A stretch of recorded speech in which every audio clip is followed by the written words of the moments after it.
I was often in love with two boys at a time. This is your mother, girls.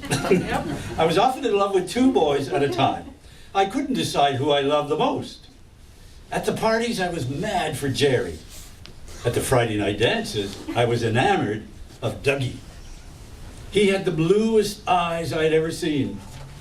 He would come to the dance late, as he had to meet his friends at the tavern for a few beers in order to face the music.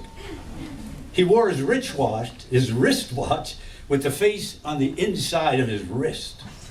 He held his cigarette with the burning tip inside his partially closed hand. With one fluid movement, he would take a drag on his cigarette. I thought that was so cool.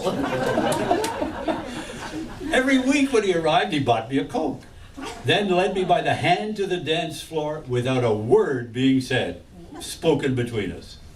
We danced to the slow, dreamy tunes of the day. Tennessee Waltz, Dance, Ballerina Dance. Von Monroe, Dance, Ballerina Dance. Okay. Infatuation, My Foolish Heart, It's Magic, among others. In his arms, I was unreachable. My eyes glazed over. Father Jay approached me to talk about some committee business.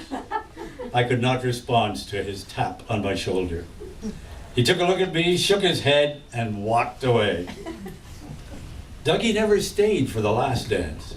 He made his escape just before Good Night, Sweetheart began its spin on the turntable.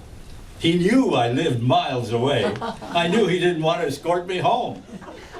I liked the arrangement, as I didn't want any boy to see where I lived.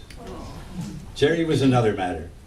He was someone else's boyfriend. I couldn't help myself when I spun the bottle and it stopped, pointing at him. Tall, blonde, and good-looking. He was a Loyola College boy. I also danced with him up close a couple of times. That's all I needed then.